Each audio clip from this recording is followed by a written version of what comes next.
तुमच्या सगळ्यांचं स्वागत आहे या लाईव्ह क्लासमध्ये. इयत्ता 6वीचं जे सेमी इंग्लिशचं चॅप्टर नंबर 13 आहे, साऊंड, या प्रकरणाला आज आपण सुरुवात करणार. नवीन प्रकरण आहे, नवीन सगळ्या गोष्टी आहेत, तुम्हाला नवीन कन्सेप्ट शिकायला मिळणार आहेत. त्यामुळे हे प्रकरण आज आपण अत्यंत सोपं असं प्रकरण आहे, कठीण नाही आहे. या प्रकरणाला आपण लवकरात लवकर सुरुवात करू. चला मग सुरुवात करूया चॅप्टर नंबर 13 साऊंडने. याचा आज आपला राहणार आहे पहिला भाग, पार्ट 1 आपण पाहणार आहोत. आता या प्रकरणामध्ये आपण ज्या ज्या गोष्टी शिकणार आहोत त्या त्या गोष्टींचा तुम्हाला एकदा उजाळा मी करून देतो आणि एकेका गोष्टींचं डिटेल्स आपण ते घेऊ. पहिलं पाहणार आहे आपण साऊंड्स इन एव्हरीडे लाईफ. आपल्या दैनंदिन जीवनामध्ये आपण कोणकोणत्या प्रकारचे आवाज ऐकतो त्याचं जे आहे क्लासिफिकेशन आपण करणार आहे, ते करणार आहे आपण या पहिल्या मुद्द्यामध्ये, साऊंड्स इन एव्हरीडे लाईफ. दुसरा मुद्दा आपण अभ्यासणार आहे हाऊ आर साऊंड प्रोड्यूस. हा साऊंड तयार कसा होतो, नेमकं साऊंड तयार होण्याच्या मागे कोणकोणती कारणे आहेत, ह्या गोष्टी आपण दुसऱ्या पॉईंटमध्ये समजून तुम्हाला सांगणार आहे. तिसरा जो पॉईंट आहे हाऊ साऊंड इज हर्ड. आपल्याला तो आवाज कसा ऐकू येतो, म्हणजे आपल्या कानांना तो आवाज कसा समजतो, हा अभ्यासाचा विषय राहणार आपला त्या तिसऱ्या मुद्द्यामध्ये, हाऊ इज साऊंड हर्ड. चौथा मुद्दा या प्रकरणामध्ये आपण शिकणार प्रोपोगेशन ऑफ साऊंड. हा आवाज एका ठिकाणाहून दुसऱ्या ठिकाणी कसा ट्रॅव्हल होतो, या सगळ्यांचा अभ्यास आपल्याला प्रोपोगेशन ऑफ साऊंडमध्ये पाहणार आहे. आणि पाचवा पाहणार आहे आपण नॉईज पोल्युशन. या साऊंड पोल्युशन म्हणजे या साऊंडचा काही म्हणजे आपल्या बॉडीवर सुद्धा परिणाम होतो, आपल्या माइंडवर जास्त परिणाम होतो. त्याचं कारण आहे नॉईज पोल्युशन. पोल्युशन म्हणजे प्रदूषण. नॉईज आपण आतापर्यंत सॉईल पोल्युशन पाहिलं असेल, एअर पोल्युशन पाहिलं असेल, वॉटर पोल्युशन आपण पाहिलं असेल, पण नॉईजचं सुद्धा पोल्युशन आहे, हे या प्रकरणामध्ये आपण शिकणार आहेत. आणि शेवटचा मुद्दा या प्रकरणामध्ये शिकणार आहे measures of preventing sound pollution. हे साऊंड पोल्युशन जे आहे हे आपल्याला म्हणजे झालं नाही पाहिजे, चांगली गोष्ट नाही, पोल्युशन ही चांगली गोष्ट नाही आहे, त्यामुळे ते झालं नाही पाहिजे. त्यामुळे आपण त्याचा अभ्यास जो आहे तो याच्यामध्ये measures of preventing sound pollution याच्या अंतर्गतमध्ये आपण करणार आहोत. या सगळ्या 6 मुद्द्यांचा अभ्यासाला आपण स्टेप बाय स्टेप जे आहे तो सुरुवात करूया. सर्वात प्रथम आपला पहिला मुद्दा आहे अभ्यासाचा, त्याचं नाव आहे sounds in everyday life. Sounds in everyday life. नीट ऐका आणि नीट कन्सेप्ट जो आहे तो समजून घ्या. तुमच्यासमोर आपल्या पाठ्यपुस्तकातला भाग आलेला आहे, त्यामुळे तुम्हाला पाठ्यपुस्तकामधलं कॅन यू टेलच्या अंतर्गत जे आहेत ते तुम्हाला ह्या गोष्टी ज्या आहेत तुम्हाला दाखवलेल्या आणि एकेकाचा अभ्यास आपल्याला करायचा आहे. एकदम सोपी क्रिया तुम्हाला करायची आहे. प्रत्येक प्रश्न तुम्हाला हा मोठा जो आहे तो दिसतो, तो कॅन यू टेलच्या अंतर्गत तो लिहून टाकायचा. नंतर प्रत्येक गोष्टीचा फोटो चिपकवायचा आणि त्याच्यासमोर जे उत्तर येणार आहे ते उत्तरसुद्धा तुम्हाला लिहायचं आहे. आता याच्यासमोर तुम्हाला टिक मार्क करायची आहे आणि एक क्रॉस मार्क करायची आहे. आता आपल्याला लक्षात घ्यायचं की जो आपण सगळेचे सगळे आवाज जे आपण ऐकलेले आहे, याच्यामध्ये कोणताच आवाज असा नाही की जो तुम्ही केव्हा ना केव्हा ऐकला नसेल, सर्व आपण ऐकले. पण याच्यापैकी कोणता आवाजाचा आपल्याला त्रास होतो आणि कोणता आवाज आपल्याला ऐकण्याला चांगला वाटतो, ह्या गोष्टी आपल्याला या याच्यामध्ये बघायच्या आहेत. तर स्टेप बाय स्टेप तुम्हाला ह्या गोष्टी आपण करायचा, प्रश्न तुम्हाला लिहायचा आहे. मी थोडंसं ग्रे शेडमध्ये याला टाकलं जेणेकरून तुमचा फोकस झाला पाहिजे. कॅन यू टेल अंतर्गत तो प्रश्न लिहायचा, एक चित्र चिटकवायचं आणि प्रत्येक चित्राचं उत्तर जे आहे ते त्याच्यासमोर लिहायचं. आता have you heard this sounds, तुम्ही सगळ्यांनी ऐकलेलेच आहेत ते. टिकमार्क आणि क्रॉसमार्क आपल्याला काय करायचे, जे प्लीझंट आहे, जे आपण ऐकावंसे आपल्याला वाटतात त्याच्यासमोर टिकमार्क करायची आहे आणि जे ऐकावंसे वाटत नाहीत त्यांच्यासमोर आपण क्रॉसमार्क करायची आहे, ज्याचा आपल्याला त्रास होतो. ज्या आवाजांचा आपल्याला त्रास होतो त्याच्यापुढे क्रॉसमार्क आणि ज्यांचा आपल्याला आनंद वाटतो त्याच्यापुढे टिकमार्क. ह्या 2 गोष्टी आपल्याला करायच्या आहेत. चला एक बाय स्टेप आपण एक एक उत्तर घेऊ. पहिलं जे चित्र आलेलं आहे मुलीचं ते आहे सिंगिंग. म्हणजे तुम्हाला सिंगिंग जे आहे हे लिहायचं आहे. ॲक्च्युअलमध्ये हा शब्द या चित्राच्या खाली लिहायचा आहे, सिंगिंग. आता सिंगिंग म्हटलं म्हणजे तुम्हाला सिंगिंग म्हणजे गाणं म्हणणे. तुम्हाला सिंगिंग आवडते का? तुमचं उत्तर येस असं आहे. असं कोणीच नाही आहे की ज्याला गाणं जे आहे ते आवडत नाही, गाण्याच्या तालावर जो नाचत नाही, असं कोणीच नाही. त्यामुळे सिंगिंग सर्वांना आवडते. पुढचं चित्र आपण पाहू. क्रिस्पिंग. क्रिस्पिंग मीन्स पक्ष्यांचं कोकिलाट जो आहे तो, हा सुद्धा आपल्याला आवाज जो आहे तो आवडतो. आपल्याला त्रास त्याचा फारसा होत नाही. पुढचा आवाज आला क्रॅकिंग. क्रॅकिंग म्हणजे फटाके फुटणे. फटाके फुटण्यांचा आवाज आपल्याला आवडतो का? उत्तर याचं नाही. जे फटाके फोडतात त्यांना मजा वाटते, पण दुसऱ्या लोकांना त्याचा त्राससुद्धा होऊ शकतो. तुम्ही बरेच मुलंसुद्धा पाहिले असेल की जे फटाके फुटत असताना घाबरतात, भितात. पण ते काही करू शकत नाही, सण असतो त्यावेळेस म्हणून. त्यामुळे कसं फटाकेचा आवाज जो आपल्याला फारसा चांगला आवडत नाही. नंतर आहे पुढचं जे चित्र आहे, ते चित्र आहे हे 2 मुली आपापसात बोलून राहिल्या. यांना नाव आहे विस्परिंग. यांना नाव आहे विस्परिंग. यांना म्हणतात विस्परिंग. यांना विस्परिंग असं नाव आहे आणि ते आपल्याला चांगलं आवडते. म्हणजे त्याचा त्रास होत नाही आपल्याला. आपल्याला त्याचा त्रास होत नाही म्हणून आपण त्याला अशी टिक मार्क केली. नंतर माझ्या मागचा जो पोलीस आहे तो पोलीस. माझ्या मागचा जो पोलीस आहे तो पोलीस आपण बघू. म्युझिक अगोदर म्युझिक आणलं त्यांनी. ठीक आहे, म्युझिक घेऊ पहिले. ते सुद्धा आपल्याला चांगलं टिक मार्क आहे. नंतर हा पोलीसमॅन आहे, व्हिसलिंग करून राहिला, शिट्टी वाजून राहिला. शिट्टीचा आवाज आपल्याला आवडतो का? आपल्या कानाला त्रास होतो त्याचा. त्यामुळे आपण त्याच्यासमोर कोणता मार्क देणार आहे? त्याच्या मागे देणार आपण क्रॉस मार्क आपण त्याच्यासमोर ठेवूया. व्हिसलिंगला देऊ आपण क्रॉस मार्क. लक्षात ठेवायचं त्याचं नाव आणि त्याचा मार्क तुमच्या ध्यानात आला पाहिजे. नंतर आहे हॉर्नचा आवाज. त्याला हॉंकिंग असं म्हणतात. ते सुद्धा आपल्याला आवडत नाही. त्याच्यामुळे आपण त्याला क्रॉस टिक मार्क असा केला. नंतर आहे बार्किंग. कुत्रा भुंकतो. बरोबर आहे. आपल्याला आवडते कुत्रं जोरजोरात जर भुंकलं जास्त वेळ तर आपल्याला आवडते का? त्रास होतो आपल्याला त्या गोष्टीचा. त्यामुळे आपण त्याच्यासमोर क्रॉस मार्क जो आहे तो ठेवूया. आणि पुढचं आपण प्रश्न पाहू. आता तुम्हाला प्रश्न समजला असेल. त्याच्या बाद तुम्हाला चित्र चिटकवायचे आहेत आपल्या लेटरमध्ये आणि त्याच्या मागे त्याचं नाव लिहायचं त्या गोष्टीचं आणि टिक मार्क तुम्हाला करायची आहे. तुमच्या पुस्तकामधला हा पुढचा भाग जो आहे तो माझ्यासमोर आलेला आहे. याच्यामध्ये जे आहेत तुम्ही या प्रश्नांवर या मुद्द्यांवर थोडंसं भर द्या अगोदर. काय सांगतो हा मुद्दा बघा. Sounds are loud and heard easily. जे साऊंड लाऊड असतात, मोठ्याने ऐकू येतात, ते आपल्याला इझिली ऐकू येतात. म्हणजे ते आपल्याला ऐकण्याला फारशी काही मेहनत करायला लागत नाही. आपल्या कानामध्ये मोठा आवाज जो आहे तो बरोबर ऐकू येतो. While some others are very soft and can't be heard unless we listen attentively. म्हणजे काय? अटेंटिव्हली म्हणजे काय? काळजीपूर्वक, लक्षपूर्वक आपण जोपर्यंत त्यांना ऐकत नाही तोपर्यंत ते आवाज आपल्याला समजत नाही. जे बारीक आवाजामध्ये असतात आणि सॉफ्ट साऊंड असतात. 2 कॅटेगरीशन तुम्हाला समजलं. लाऊड साऊंड आणि soft sound.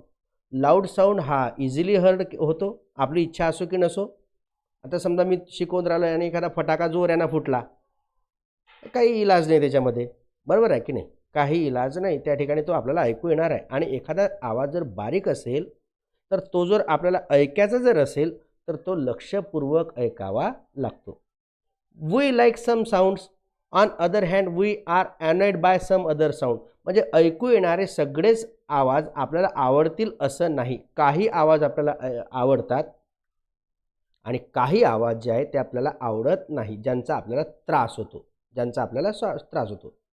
Soft sound, loud sound, नंतर त्रास होतो म्हणजे आवडतो म्हणजे प्लीझंट साऊंड आपण त्याला म्हणू, आणि आवडत नाही आपल्याला म्हणून त्याला आपण अनप्लीझंट साऊंड म्हणू. 4 कॅटेगरीमध्ये आपण त्याचं डिवायडेशन जे आहे ते केलेलं आहे. तुमच्या या पानावरचे हे 2 प्रश्न जे आहे यांच्याबद्दल आता आपण एकेकाचा आपण अभ्यास करणार. बघा तुमच्यासमोर हे पान आलेलं आहे. पानावरचे 2 प्रश्न. काही सांगायची आवश्यकता नाही की तुम्हाला प्रश्न आणि त्याचं उत्तर तुमच्या लेटरमध्ये लिहायचं आहे. बघू आपण पहिला प्रश्न काय म्हणतो. Which sound do we hear during the recess in the school. म्हणजे आपले शाळा चालू असताना मधली सुट्टी ज्यावेळेस होते त्यावेळेस तुमच्या कानावर कोणकोणते आवाज पडतात त्याची यादी बनवायची आहे. म्हणजे बघा परत बघा प्रश्नांचं स्वरूप कसं आहे तुमच्या नॉलेजवर डिपेंड आहे. म्हणजे पाठांतरापेक्षाही तुम्हाला आतापर्यंत तुम्ही तर सगळे शाळेमध्ये बसतो, सगळ्यांना दररोज मधली सुट्टी होते, आपण सोबत जेवण बी करतो, पण त्यावेळेस आपल्याला कोणकोणते आवाज ऐकू येतात त्यांची एक यादी बनवायची आहे. दिसायला सोपं पण लवकर आपल्याला समजत नाही. बघा त्याचं उत्तर मी तुम्हाला तुमच्यासमोर मांडतो. During the recess we can hear student shouting. काही मुलं ओरडत असतात. Number 2 sounds made while opening and closing tiffin. डबा बंद करतात, डबा खोलतात, म्हणजे जेवणाच्या सुट्टीमध्ये पहा ना, काही मुलं डबा खोलतात, काही डबा बंद करतात, त्याच्यावर हात मारतात, तो साऊंडसुद्धा आपल्याला ऐकू येतो. Third one is sound of students playing and running. काही मुलं धावतात, काही मुलं खेळतात, त्यांचासुद्धा आपल्या कानावर मधल्या सुट्टीत जो आहे तो आवाज येतो. Sound of a munching food. Munching food म्हणजे आपल्याला आपण घास खात असताना कोण समजा असं कुरकुरीत पदार्थ आणला की त्याचा तर खाण्याचा आवाजसुद्धा आपल्या कानावर पडतो. 5 नंबरवर आहे sound of people talking to each other. आपण जेवत असताना सगळेच मुलं काही जेवत नाही, काही बोलत असतात, काही म्हणजे लोक बोलत असतात, त्याचासुद्धा आपल्या कानावर आवाज येतो. म्हणजे 5 याची यादी केली. आणि 6वा आहे रिंगिंग ऑफ द बेल. मधली सुट्टी समाप्तीची बेल जी आहे तिचासुद्धा आपल्यावर आवाज येतो. म्हणजे प्रश्न लिहायचा आणि त्याच्या खाली 6 जे पॉईंट्स आहेत ते तुम्हाला एकाखाली एक जे आहेत ते लिहायचे आहेत. आशा करतो की तुम्हाला हा पहिला प्रश्न जो आहे तो समजला. दुसऱ्या प्रश्नावर आपण येऊ. When there is a silence in the classroom close your eyes and sit quietly. आता काय करायचं, वर्ग चालू असताना म्हणजे चालू वर्गामध्ये एकदम क्लासमध्ये सायलेन्स करायचं आहे, काहीच बोलायचं नाही. Which sounds in your surroundings can you hear now. आता आपल्याला कोणकोणते आवाज आपल्याला ऐकू येतात, म्हणजे तुम्हाला soft sound, loud sound, pleasant sound, unpleasant sound, याच्याकडे मी हळूहळू तुम्हाला नेऊन राहिलो. लक्षात घ्यायचं, आपण त्या मुद्द्याकडे आपण चाललेलो आहे. आता आपण डोळे लावले, आता काय उत्तर येईल पहा. When we close our eyes and sit quietly in a silent classroom we can hear a soft sounds. The sounds which can hear are, त्याची यादी खाली दिलेली आहे. Number 1 ticking of a clock. आपल्या क्लासरूममध्ये जी घड्याळ लावलेली असते तिच्या काट्याचा सुद्धा आपल्याला आवाज ऐकू येतो, कारण सायलेन्समुळे आपलं अटेन्शन वाढते, आपलं लक्ष देण्याची प्रवृत्ती जी आहे ती वाढते. त्यामुळे आपल्याला घड्याळाच्या काट्याचा आवाज मुव्हिंगचा सुद्धा येतो, जो आपल्याला जनरल क्लासमध्ये आपल्याला ऐकू येत नाही. नंबर 2 आहे soft rustling of tree leaves.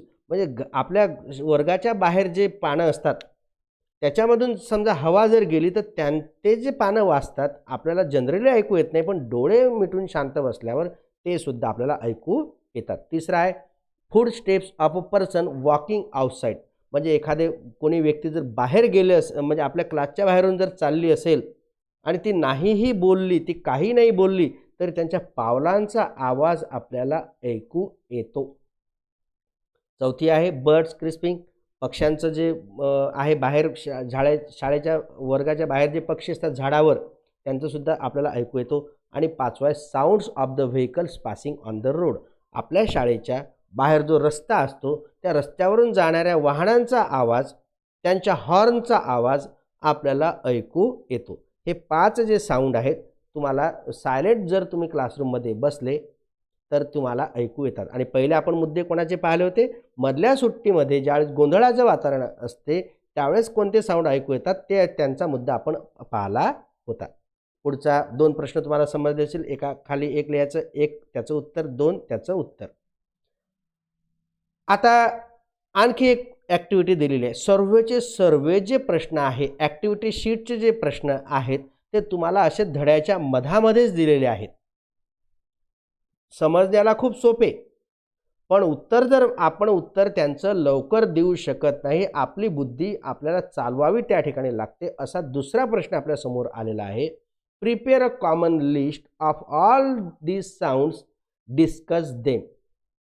You will see that there is a lot of diversity in innumerable sounds that we can hear. आता आपल्याला त्यांचं क्लासिफिकेशन करायचं आहे, इन 2 ways करायचं आहे. Soft, loud. सॉफ्ट म्हणजे हळू आवाज येणारा, जसं घड्याळाच्या काट्याचा आवाज हा हळू आवाज येतो. लाऊड जोरानं बोलण्याचा आवाज आहे, नंतर डस्टरच्या आपटण्याचा आवाज आहे, तो लाऊड आवाज आहे. आणि प्लीझंट आणि अनप्लीझंट. प्लीझंट म्हणजे आपल्याला आवडतो आणि अनप्लीझंट म्हणजे आपल्याला आवडत नाही. उदाहरणार्थ तुम्हाला क्रॅकरचं उदाहरण मी तुम्हाला सांगतो की क्रॅकरचा साऊंड आहे. क्रॅकर्स म्हणजे फटाके फुटणे. फटाके फुटणे हा सॉफ्ट आहे की लाऊड आहे? तुमचं उत्तर लाऊड असेल तर तुम्ही बरोबर आहे. लाऊड आपल्याला समजलं की हा लाऊड आहे. आता प्लीझंट आणि अनप्लीझंट हे आपल्या चॉईसवर अवलंबून आहे. आता म्हणजे काही जणांना फटाक्याचा आवाज आवडतो म्हणूनच तर ते फटाके फोडतात ना मोठ्या आवाजाचे. त्यांना त्याच्यातून आनंद वाटतो. मग त्यांच्यासाठी तो प्लीझंट आहे. आपल्याला जबरदस्ती ऐकावं लागते. आपल्यासाठी ते अनप्लीझंट आहे. म्हणजे it depend on our choice. आपल्या चॉईसवर अवलंबून आहे. सॉफ्ट आहे, हार्ड, लाऊड आहे, हे त्या साऊंडच्या याच्यावर अवलंबून आहे. तो कशा प्रकारचा आवाज आहे. परंतु तो प्लीझंट आहे की अनप्लीझंट आहे हे आपल्या पर्सनल चॉईसवर अवलंबून आहे. समजा गाणं आहे, समजा डीजेवर मोठं गाण्यानं समजा गाणं वाजत असलं, आपल्याला त्रास होतो त्याचा अभ्यासासाठी किंवा आपल्या गोष्टीसाठी. पण जो लावतो त्याला तर तो आनंदच घेऊन राहिला ना. त्याला जर सॉफ्ट आवाजामध्ये जर म्हटलं आपण तर तो थोडीच असं करणार आहे. बरोबर आहे की मग झिंग झिंगाटचा मजा कसा येणार आहे. म्हणून तो मोठ्यानं आवाज तो करणार आहे. आनंद त्याच्यासाठी आणि दुःख आपल्यासाठी. ठीक आहे, यादी आपण करूया. आपल्या पुस्तकातच एक तो तक्ता आहे. त्याच्यामध्ये साऊंड दिलेला आहे. साऊंडचे टाईप तुम्हाला आलेले आहेत त्याच्यामध्ये. तो तुम्हाला ठरवायचा आहे की प्लीझंट आहे की अनप्लीझंट आहे, लाऊड आहे की सॉफ्ट आहे. लक्षात घ्यायचं प्लीझंट अनप्लीझंट आपल्या पर्सनल चॉईसवर आहे आणि लाऊड आणि सॉफ्ट आहे साऊंडच्या नेचरवर आहे. ही गोष्ट ध्यानात ठेवायची आणि एक एक गोष्ट आपण याच्यामध्ये बघू. पहिला आवाज कोणता आला? टिकिंग ऑफ क्लॉक, घड्याळाच्या काट्याची मुवमेंट. प्लीझंट आहे की अनप्लीझंट आहे? प्लीझंट आहे ती, काही तिचा आपल्याला त्रास होत नाही. लाऊड आहे की सॉफ्ट आहे? सॉफ्ट आहे. बघा सॉफ्टमध्ये टिकमार्क त्या ठिकाणी आली. नंतर soft rustling of trees leaves म्हणजे झाडांच्या पानांचं वाजणं काय असेल ते प्लीझंट आहे, कारण त्याचा आपल्याला त्रास होत नाही. लाऊड आहे की सॉफ्ट आहे? सॉफ्ट आहे, कारण ते हळूहळू होते. सॉफ्ट आहे म्हणजे ते काय होते हळूहळू. Footsteps of a person walking म्हणजे कोणी जर आपला क्लास चालू आहे, कोणी जर पाय वाजवत गेला तर आपल्याला कसं वाटेल? अनप्लीझंट वाटेल. म्हणून अनप्लीझंटमध्ये आपण टिक मार्क केली. लाऊड आहे की सॉफ्ट आहे? काय आहे ती? लाऊड आहे, कारण आपल्याला त्रास झाला आणि तो आवाज मोठा पण आहे, त्यामुळे आपल्याला तो आवाज कसा आहे? लाऊड असा आवाज आहे. बर्ड्स क्रिस्पिंग पक्ष्यांचं गाणं हे प्लीझंट आहे, पण लाऊड आहे की सॉफ्ट आहे? बघा काही पक्षी खूप जोरानं ओरडतात, त्याच्यामुळे ते लाऊड आहे. पक्षी जोरानं ओरडते म्हणूनच आपल्याला ऐकू येतो की नाही. तो जर शांततेने ओरडला असता तर आपल्याला ऐकू कशासाठी आलं असतं.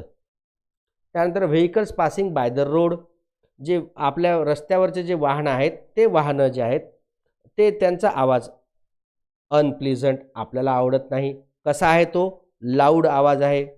पीपल टॉकिंग लाऊडली जोरानं मोठ्यानं बोलतात लोक, अनप्लीझंट साऊंड, लाऊड साऊंड. त्यानंतर पुढचं आहे बार्किंग डॉग्स कुत्र्यांचं भुंकणं काय आहे ते? अनप्लीझंट आहे आणि कसा आहे तो? लाऊड आहे. आणि शेवटचा आहे स्टुडंट्स विस्परिंग. स्टुडंट्स शब्द तुम्हाला दिसत नसेल बरोबर. स्टुडंट्स काय बा हे इथं बघून घ्यायचा स्टुडंट विस्परिंग. छान. हा आवाज तुम्हाला दिसला असेल. आणि हा आवाज कसा आहे? हा आवाज आहे अनप्लीझंट म्हणजे मुलं गोंधळ ते बोलले तर कुजबुज केली तर गोंधळच होईल की नाही. अनप्लीझंट आहे तो. आणि कसा आहे तो? सॉफ्ट आहे. थोडं म्हणजे कुजबुजले म्हणजे आपल्या वर्गात थोड्याशा याच्यामध्ये बोलले समजा तर त्याला आपण फारसा आवाज म्हणणार नाही, त्याला आपण सॉफ्ट साऊंड असं म्हणू. तर तुमच्यासमोर हा तक्ता आहे, प्रश्न लिहायचा आहे तुम्हाला आणि ह्या तक्ता काढायचा आहे आणि ह्या टिक मार्क जे आहेत ते योग्य जागी करायच्या आहेत. हा परीक्षेमध्ये हा प्रश्न तुम्हाला येऊ शकतो नाही. हा प्रश्न जवळपास हा असतोच. म्हणजे प्लीझंट कोणतं आहे, अनप्लीझंट कोणतं आहे, लाऊड कोणतं आहे, सॉफ्ट कोणते आहेत, हे सगळ्या गोष्टी तुम्हाला या ठिकाणी दाखवलेल्या आहेत.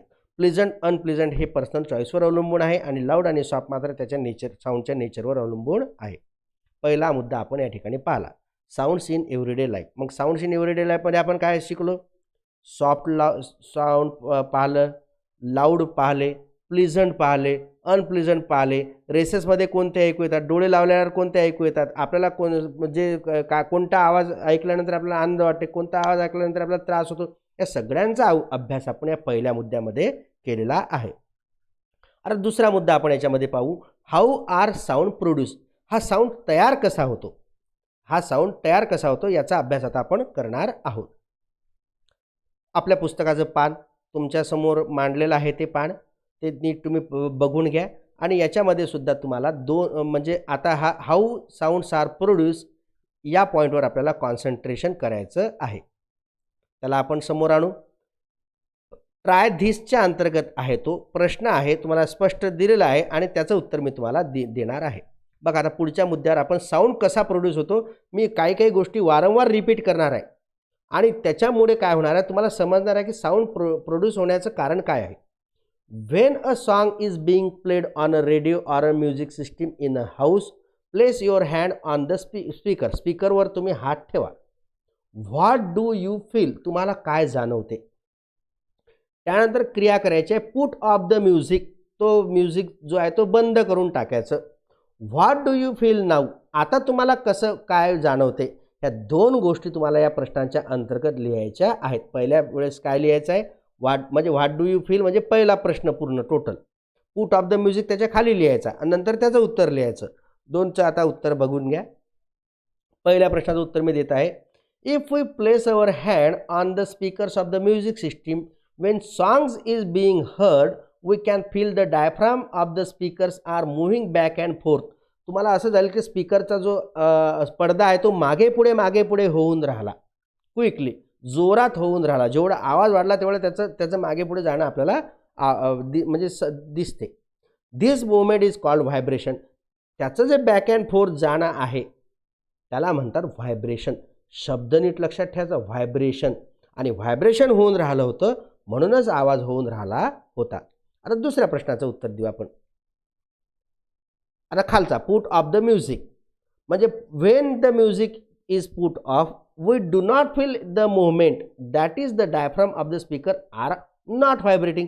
आवाज ऐकू येत होता त्यावेळेस तो व्हायब्रेट होत होता. शब्द लक्षात, तो कसा काय होत होता, व्हायब्रेट होत होता. आणि ज्यावेळेस म्युझिक बंद केलं व्हायब्रेशन थांबलं, आवाजही थांबला. काय थांबलं, व्हायब्रेशन थांबलं. म्हणजे व्हायब्रेशन होत होतं, आवाज होत होता, व्हायब्रेशन थांबलं, आवाज बंद झाला. पहिल्या वेळेस त्या पहिल्या प्रश्नाचं उत्तर जे आहे व्हॉट डू यू फील पहिल्यापर्यंतचे जे आहे त्याची निळी पट्टीचं उत्तर होतं आणि put off the music what do you feel नाऊचं लाल पट्टीमधलं उत्तर आहे. ती गोष्ट समजून घ्यायची आणि तुमच्या वहीमध्ये लिहायची. आपण पुढचे आणखी एक उदाहरणं बघू आणि नंतर कंपॅरिझन करू आणि नंतर तुम्हाला तो काही मुद्दे मी तुम्हाला समजून सांगणार. दुसरा मुद्दा बघू आपण याच्यामधला. Take a rubber band and stretch as shown in the picture, pluck the stretch band. त्याला काय करायचं, असं ताण्याचं आणि त्याला अशी टिचकी मारायची. Apart from the movement of the rubber band what do you notice. आता आपल्याला काय जाणवते, त्याला जर टिचकी मारली तर आपल्याला काय जाणवते. बघा काय जाणवते बघू आपण. थोडंसं काय जाणवते बघू आपण आता. हे गोष्ट जाणवते.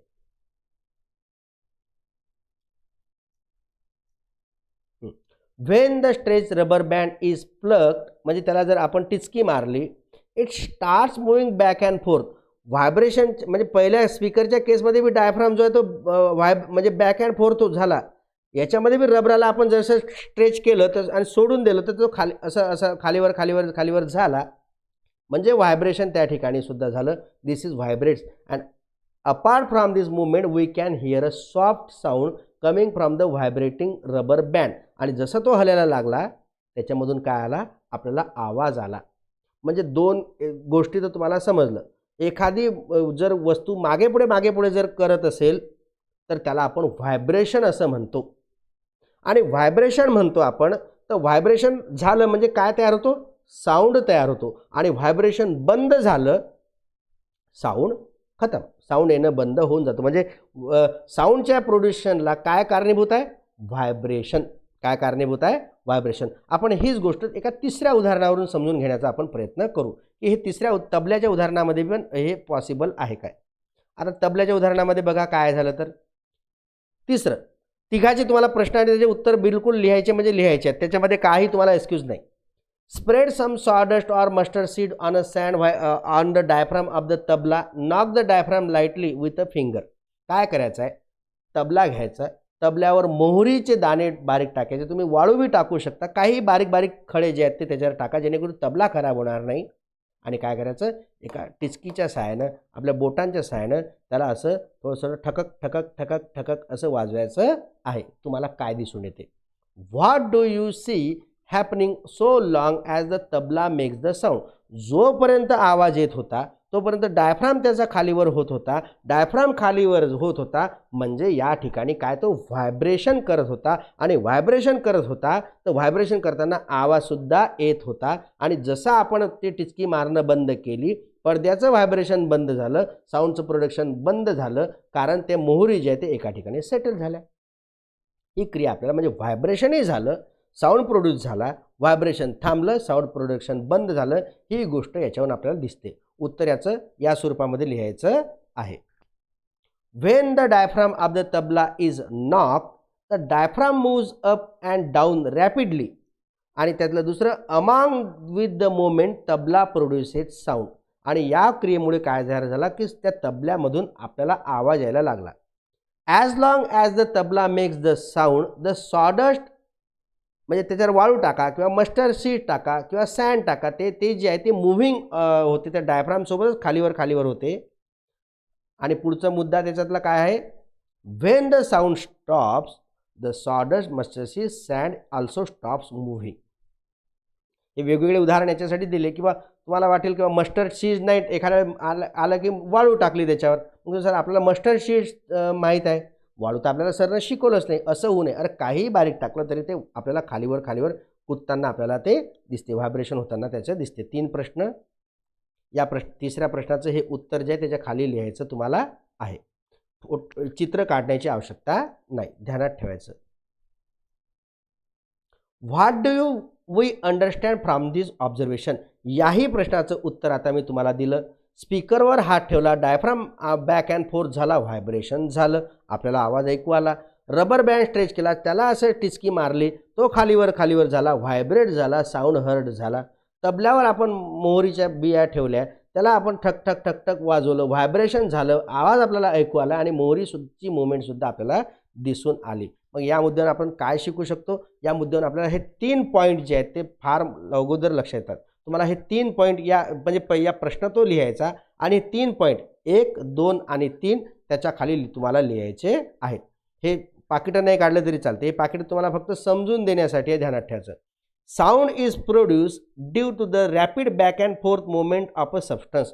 कोणताही सबस्टन्स ज्यावेळेस रॅपिडली बॅक अँड फोर्थ होतो आपण त्याला काय म्हणतो, this movement is called as vibration. आपण त्याला काय म्हणतो, व्हायब्रेशन असं म्हणतो. त्या खालच्या प्रश्नाचं, शेवटच्या प्रश्नाचं हे 3 पॉईंटचं उत्तर आहे, ध्यानामध्ये घ्यायचं. नंतर पुढचं आहे, when the object vibrates it produces sound. ज्यावेळेस तो सबस्टन्स व्हायब्रेट झाला त्याच्यातून आपल्याला आवाज ऐकू येतो आणि जसं व्हायब्रेशन थांबलं आपल्याला आवाज ऐकू येणं बंद होतो. तिसरा पॉईंट आहे याच्यामधला. तिसरा पॉईंट तुमच्यासमोर उकल करून दाखवतो या पाकिटातून. तिसरा पॉईंट येऊन राहिलेला आहे. तुम्हाला 3 पॉईंट जे आहेत त्या प्रश्नाच्या खाली लिहायचे आहे.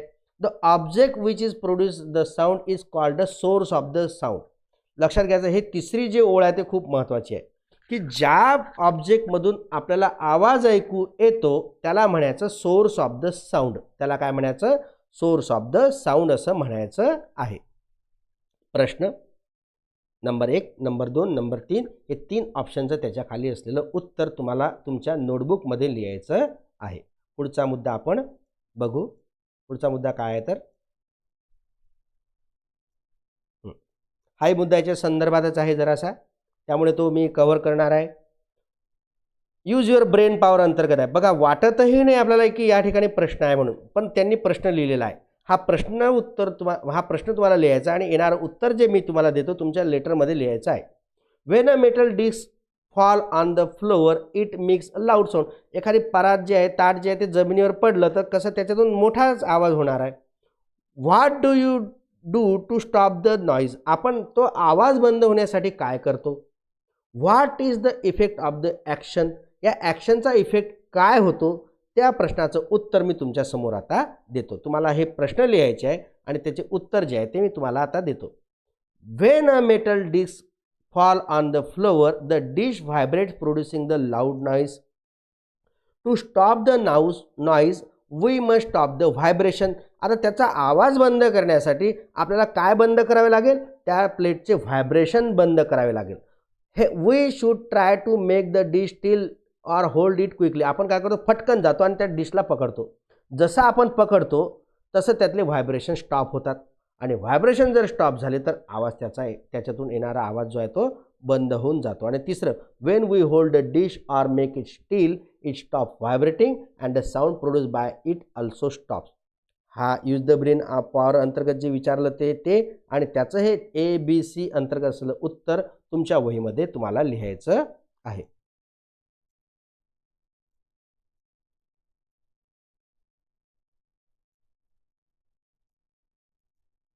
आता आणखी काही त्याच्यामध्ये महत्त्वाचं आहे ते, पण ते आपण यावेळेस घेणार नाही, कारण आता क्लासचा अर्ध्या घंट्याचा वेळ जो झालेला आहे, त्यामुळे आज आपण इथं थांबूया. या प्रचार थांबूया आणि ट्राय धिसपासून जे आहे, तुमच्या या पानावर असलेलं जे ट्राय धिस आहे, त्या ट्राय धिसपासून जे आहे त्या गोष्टी ज्या आपण पुढच्या पिरियडला जे आहेत ते बघूया. तोपर्यंत आजचं प्रकरण तुम्हाला समजलं असेल अशी मी आशा करतो. भेटूया पुढच्या या साऊंडच्या पार्टमध्ये आणि त्याच्यामध्ये आपण या ट्राय धिसला आपण जे आहे त्याचे उत्तर शोधण्याचा आपण प्रयत्न करू. तोपर्यंत बाय बाय, बाय बाय.